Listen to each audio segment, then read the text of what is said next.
वंदे गुरुपदद्वन्द्वं भक्तवृन्दसमन्वितं श्रीचैतन्यप्रभुं वन्दे नित्यानन्दसहोदितं श्रीनन्दनन्दनं वन्दे राधिकाचरणद्वयम् गोपीजनसमाधुक्तं वृन्दावनं मनोहरम् वन्दे नन्दव्रजस्त्रीणां पादरेणुमभिष्णशः यासां हरिकथोद्गीतं पुनाति भुवनत्रयम् हरिर्नाम हरिर्नाम हरिर्नाम कलो नस्तेव नस्तेव नस्तेव गतिरन्यथा। सर्वाग्रे परमाराध्य गुरुदेव नित्यलीला प्रविष्ट भक्त विजय बंदे गोस्वामी महाराज तार चरण कमल वंदना करे तारा सिद्धार्थ प्राप्त। प्रतिदिन अमर कथार श्रोता भक्तवृंद मातृशक्ति विद्वान समाज सबाइके जानाई आमार हार्दिक अभिवादन। आज 20 जून बृहस्पतिवार परशुदिन ঐক্যতান ভবন বাগবাজারে জন্মদিন পালিত হবে অর্থাৎ শনিবার। সেই জন্য আপনারা সবাই বই সংগ্রহ করে নেবেন। ভাগ্য বিচার করতে চাইলে বিকেল বেলা করাতে পারবেন। দূর থেকে যারা আসবেন যদি কিছু করাতে চান বিকেল বেলা 3টে প্রোগ্রাম শেষ করে দেওয়া হবে। প্রসাদ প্রসাদ পাওয়ার পরে আপনারা এসে বিচার করে যারা দূর থেকে আসবেন কিছু 2-4 জন ভক্ত যদি থেকে যান ওই বাড়িটা পুরো রাত্রের মতো ভাড়া থাকবে, অতএব ওখানে এসির মধ্যে থাকতে পারবেন। পরের দিন 7টার মধ্যে ছেড়ে যে যার গন্তব্যস্থলে চলে যাবে। সেই জন্য ওই বাড়িটা ভাড়া থাকছে আগের দিন সকাল থেকে পরের দিন সকাল পর্যন্ত। সেটা আপনাদের জানিয়ে দেওয়া হলো। আপনারা আগেও জেনেছেন শুনেছেন এবং স্ক্রলেও যাচ্ছে যে ওটা প্রতি 21-22 সকালবেলা আপনারা যে যত তাড়াতাড়ি চলে আসবেন। প্রোগ্রাম তো শুরু করেই দিতে হবে, কারণ অনেকেই গান টান গাইবেন, শাস্ত্রীয় সঙ্গীত ভজন আদি। সেই জন্য আপনাদের সময় মতো চলে আসা দরকার। তো আমরা আলোচনা করছিলাম যে রিচ অক্ষরে পরমে বিয়মন যস্মিন দেবা অধিবিশ্বে নিষেধু যস্তন্ন বেদ রিচা কিং করিষ্যতি। যস্তন্ন বেদ রিচা কিং করিষ্যতি, যে এটা জানতে পারলো না বেদ তার জন্য কি করবে, বেদে কোনো লাভ হলো না। অর্থাৎ রিচা কিং করিষ্যতি, রিচা বেদ কিছু করতে পারে না। কি ভালো করে বুঝতে পারছেন তো? যেমন একটি কালকে কাল বুধবারের লেকচারে শুনছিলেন, বলছিলাম যে আমরা মহর্ষি পতঞ্জলি যোগ দর্শনের আচার্য তিনি বলছেন যে দেখো তত্র কৃতে যত্নভ্যাস, তুমি যাহা জীবনে অনুভব করিলে তাহা যত্নপূর্বক অভ্যাস করিবে, তাহা প্রতিদিন সেই জায়গা থেকে আবার শুরু করবে, তাহলে তো এগোনো যাবে। একটা কণ্ঠিকারীর দৃষ্টান্ত দিদিকে সে ব্যাখ্যার বলাই হলো না। বলে তোমার স্বামী কোথায়? বলে পোড়া মুখই বলে দিয়েছে না, বৈদ্য বলে দিয়েছে কবিরাজ প্রতিদিন 4 মাইল করে 8 মাইল হাঁটতে হবে। আজ তো 5 দিন হয়ে গেল, সে রোজ 8 মাইল করে হাঁটছে। সে যে কোথায় পৌঁছে গেছে, আমি কি মেয়ে ছেলে মানুষ আমি কোথায় খুঁজবো? চিন্তা করো। তাহলে বৈদ্য 4 মাইল করে 8 মাইল কি বাড়ি ছেড়ে হাঁটতে বলেছে? আমরা সব কিন্তু সেই রকম বিশাল বিদ্বান লোক না, আমরা সব ওই রকম ভগবানকে পেছনে ফেলে হাঁটা শুরু করেছি। কোথায় যে যাচ্ছি তার ঠিক নেই, যাত্রার লক্ষ্য স্থির নেই। জীবনে কি পেতে হবে, কি পাওয়ার জন্য এলাম, কে তুমি কোথায় ছিলে,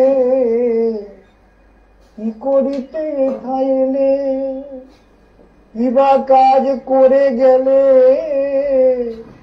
যাবে কোথায় শরীর পতনে, একবার ভাবো মনে মনে। চিন্তা করুন, কোথায় যাবে, কোথা থেকে এলে, কিবা কাজ করে গেলে, শরীর পতনে কোথায় যাবে, পরিণতি কি হবে, সেটাই যদি না বোঝা যায় তাহলে জগতে সংসার পরিক্রমার শেষ হবে? কোনদিন হবে না। সেই জন্য ভালো করে মনে রাখবেন যে জীবনটা তপস্যার জন্য পেয়েছেন, সাধনার জন্য পেয়েছেন। সেটাকে কাজে লাগাতে গেলে আপনাকে প্রচুর পরিমাণে যেমন দীক্ষা গ্রহণ করে গুরুর উপদেশ মতো নিজেকে নিরন্তর অভ্যাস করতে হবে। এবং ঋষভদেব বলছেন, এবং মনঃ কর্মবশম প্রযুক্তে অবিদ্যাত্মন্যুপধীয়মানে। অবিদ্যা মানে অজ্ঞানতা, কর্মের বশ হয়ে মন অজ্ঞানতা জনিত কারণে সংসার রূপী জটিল পরিস্থিতির সঙ্গে জড়িয়ে গেছে। আর তার জন্য প্রীতির্ন যাবন ময়ি বাসুদেবে নমুচ্যতে দেহ যোগেন তাবৎ। ভগবান এখানে অদ্ভুত একটা কথা বললেন, প্রীতির্ন যাবৎ ময়ি বাসুদেব, আমি ভগবান, আমাতে যতদিন পর্যন্ত জীবের প্রীতি না হবে ততদিন দেহযোগ মানে জন্ম মৃত্যুর যে খেলা চলছে ততদিন দেহযোগ শেষ হবে না। দেহযোগ শেষ হবে না, এটা মনে রাখবেন। সেই জন্য আপনাদের প্রত্যেকেরই মনে রাখতে হবে যে আমরা এবার থেকে আপনাদের লাইভ প্রোগ্রাম, যে প্রোগ্রামগুলো সেগুলো আপনারা যেমন দেখতে পাচ্ছেন না, সেগুলো আমরা আশ্রম থেকে করব। আপনারা ফোন করবেন, দুটো করে ফোন নেব, বিচার করে দেব আশ্রম থেকে। যাই হোক, এই জন্মদিনের পর থেকে সেটা শুরু করা সম্ভব হবে আশা করছি। যাই হোক, পরিস্থিতি অনুযায়ী সিদ্ধান্ত নিতে হবে। আজকে তো 20 তারিখের প্রোগ্রাম হচ্ছে, কাল 21, পরশু 22, সবাই চলে আসবেন। সবাই বিষয়গুলোকে খেয়াল করবেন যে মহারাজ যেমন বলছেন আমরা যেন তেমন ভাবে সাধনাতে মনটাকে লাগাতে পারি। ঋষভদেব, ভগবান ঋষভ বলছেন, কর্ম বশে মন সংসারে ঘুরছে, কর্মের বশ হয়ে গেছে তো।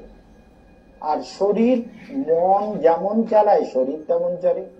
কারণ শরীর, এই শরীর এবং ইন্দ্রিয়, এদের সারথি হচ্ছে মন। মন যেমন চলে বুদ্ধিকে সঙ্গে নিয়ে, মন সংকল্প করছে, বুদ্ধি বলছে হ্যাঁ এটা ঠিক, বুদ্ধি নিশ্চয় করে দিচ্ছে। আর বুদ্ধিটা তৈরি হচ্ছে সংস্কার বসে, সাধনার বসে, ধ্যানের বসে, চেতনার বসে বুদ্ধিটা তৈরি হচ্ছে। সেই বুদ্ধির ফলে সংসার পরিক্রমা আপনি করে চলেছেন। সেই জন্য মনে রাখবেন, নো জিজ্ঞাসত আত্মতত্ত্বম, এই আত্মতত্ত্বের জিজ্ঞাসা না করার জন্য অবিদ্যাত্মনু তদীয়মানে, তাহলে নিরন্তর অবিদ্যা, অবিদ্যা যাতনা ঘিরেছে আমারে, কামেতে রেখেছে জেরে। গোপীনাথ পড়েছি সংসার ফেরে, সংসারের পাল্লা। গোপীনাথ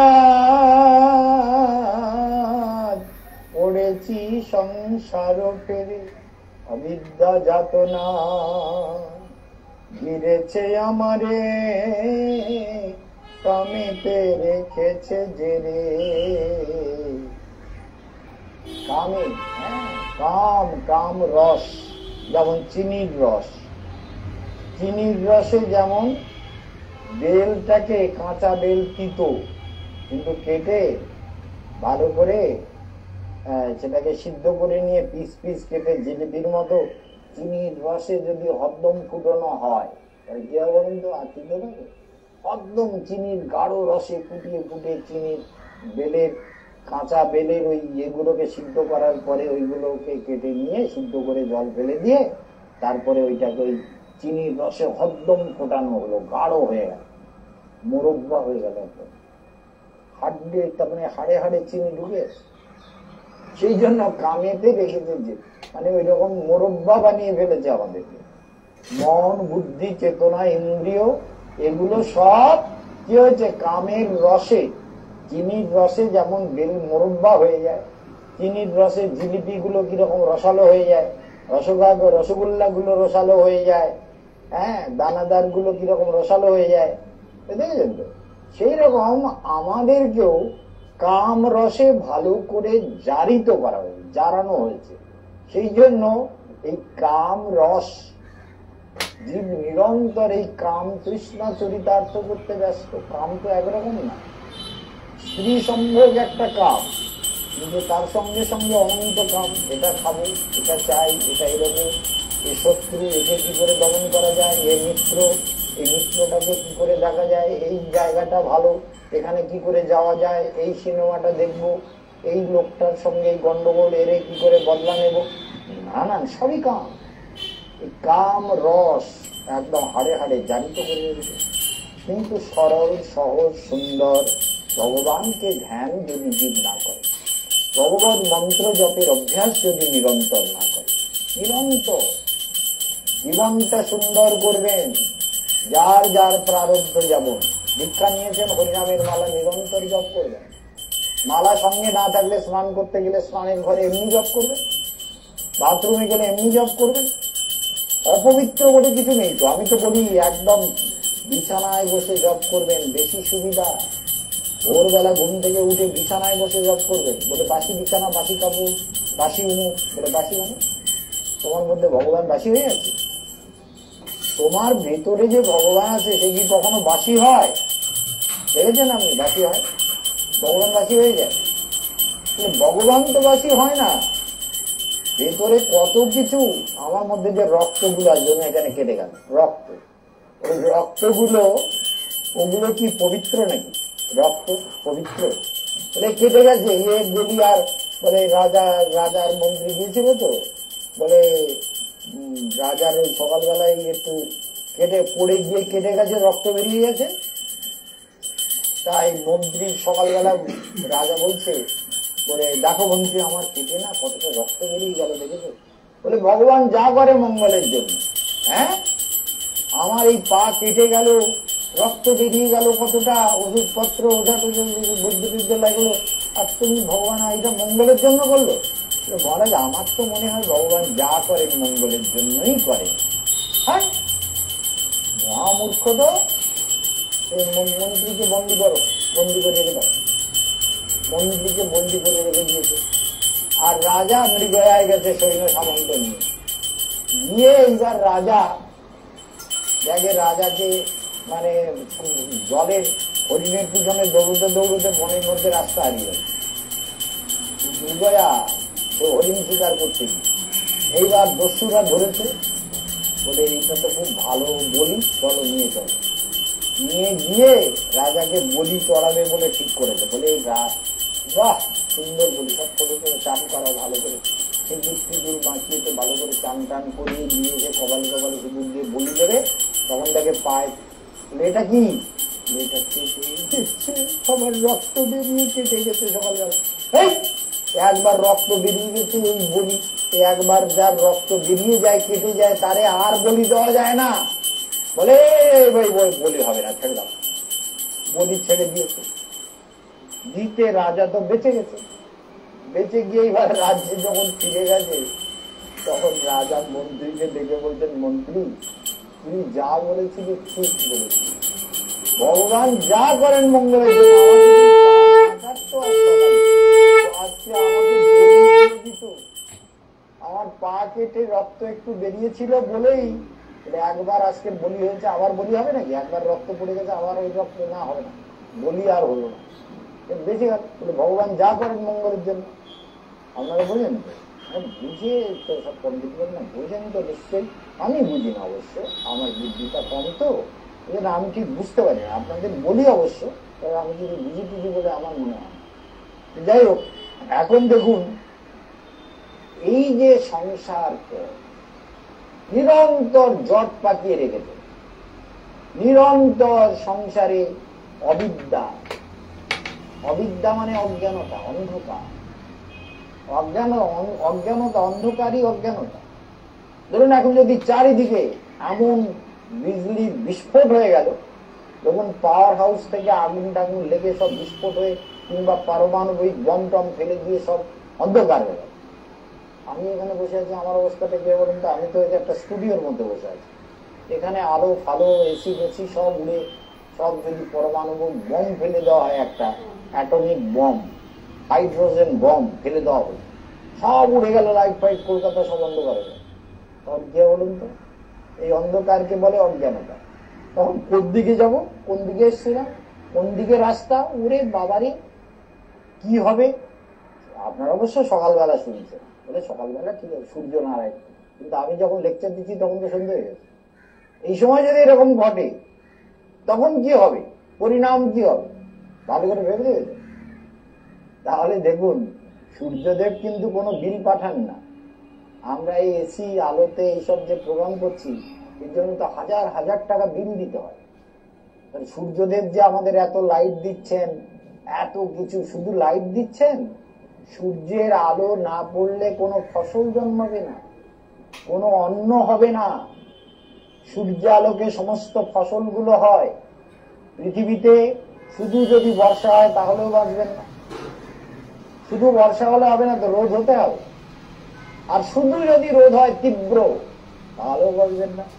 তার মানে পঞ্চভূতের একটা ব্যালেন্স দরকার, পৃথিবী তেজ অফ মরুদ্ভূম, এই পঞ্চভূতের একটা ব্যালেন্স আমাদের দরকার।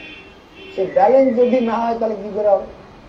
সেই জন্য মনে রাখুন, এই যে অজ্ঞান রূপী অন্ধকার আমাদের জীবনে পড়ে রয়েছে না, মাইক অন্ধকার, জড় অজ্ঞানতা, অর্থাৎ এখানে যেটা বলছেন না, অবিদ্যায়ান অবিদ্যায়াত মনোপদীয়, মানে অবিদ্যা মানে অজ্ঞানতা, মানে অন্ধকার, ভেতরে সব অন্ধকার। বলে চোখ বন্ধ করে ভেতরে দেখো। কেশবানন্দ দেখছে, বলে মহারাজ কি দেখছেন? বলে একটা চূড়া আর একটা লাইট, ওখান থেকে একটা চূড়া উঠেছে, সুন্দর একটা চূড়া, কেশবানন্দের মতো একটা বেশ চূড়া, একটা সুন্দর চূড়া উঠেছে, আর এই দিকে একটা চতুষ্কোণ মতন একটা লাইট। কি আসছে আমি তো চেষ্টা করি না, চোখ বন্ধ করলেই একটা অদ্ভুত চেতনার জগতে চলে যায়।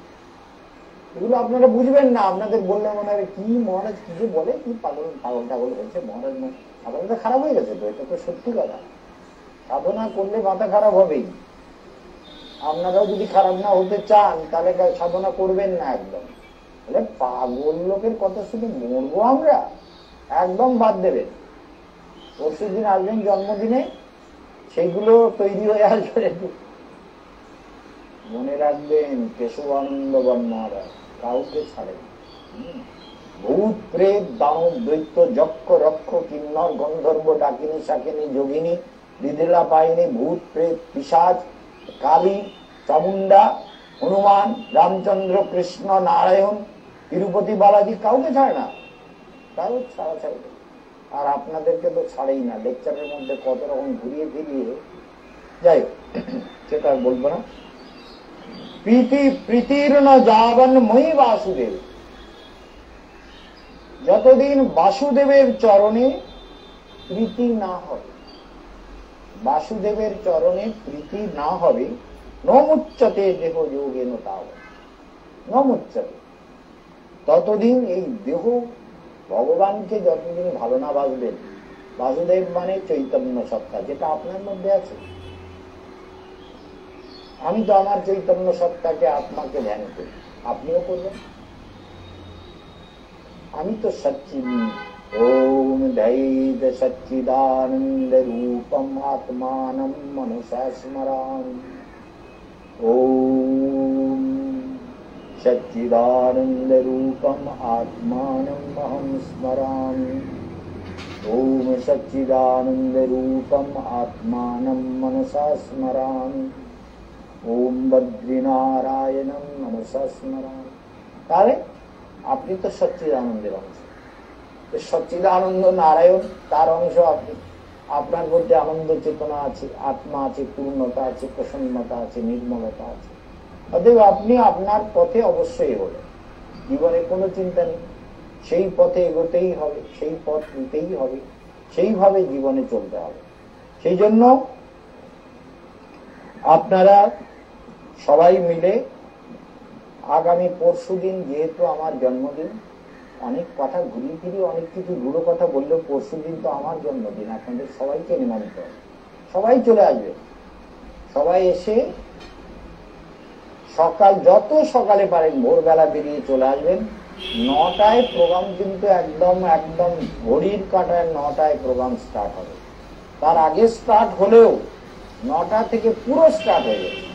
আমরা তার আগে সকাল ভোরবেলা 5টার থেকে অনেক সাজানো বুঝানো সবকিছু শুরু হয়ে যাবে। 9টার থেকে কিন্তু প্রোগ্রাম স্টার্ট, ফুল ফেজে প্রোগ্রাম স্টার্ট হয়ে যাবে। সেই জন্য সবাই চলে আসবেন।